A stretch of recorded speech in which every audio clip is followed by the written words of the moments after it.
Hi guys, I thought I'd very clarify some stuff on data. I know a lot of you students are having questions on types of data.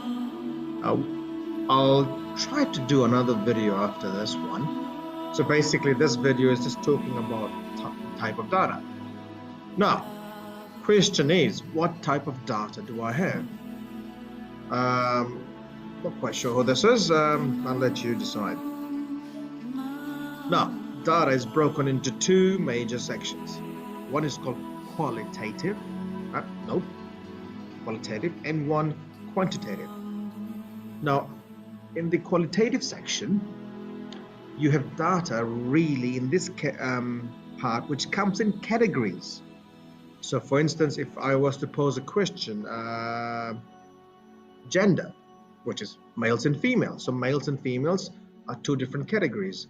So that is what we call nominal data. Now, nominal data is data which really doesn't have any sequence to it. So I could stand, I don't know, on the corner of Rosehill Drive or Rosehill Road, whatever that is, and count the number of, note the color of cars. So for instance, every time I see a blue car, I'll go, okay, the number of blue cars is 1, the number of green cars 3, whatever.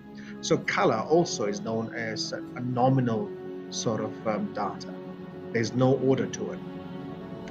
Now, the other one is ordinal. Now, in ordinal, we have data which is in categories. Like, for example, I could ask you, what is your blood type? The blood type can come in a sequence. It could be, A minus, A plus, B minus, B plus, etc. I could ask you to rank the quality of this video. You could start from 1 being really, really poor and go to 2 being 3 and 4, 10 being, really awesome video, the best I've ever seen in my life, etc. So that is also a type of qualitative data, but it is not nominal. It is ordinal because there is an order to it. Now, binary, the word binary comes from the word bi, B-I, meaning two, like bicycle, etc. So this really means there's only 2 options. I could ask you a question, did you pass your maths exam? Yes or no?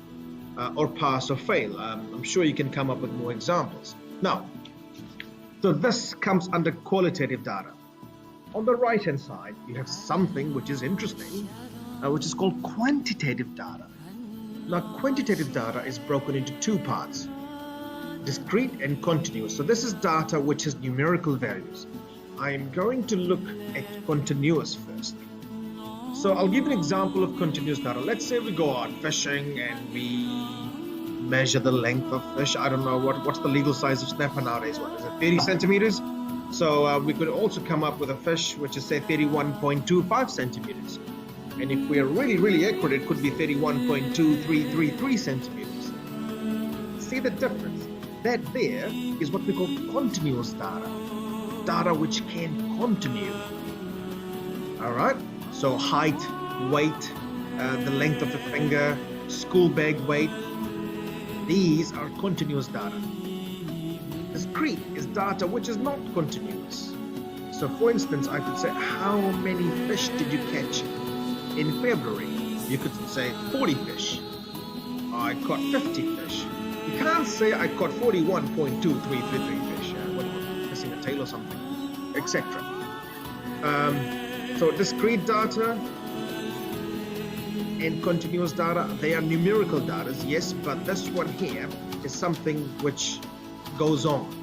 It continues. Discrete can be put into whole number forms. So for instance, I could say the number of cars ordered in the month of December.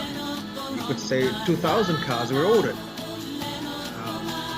The month of January the following year, 1,000 cars were ordered, etc. Another thing is, the weight of the car. The weight of the car could be 2,562.567 blah blah blah kgs.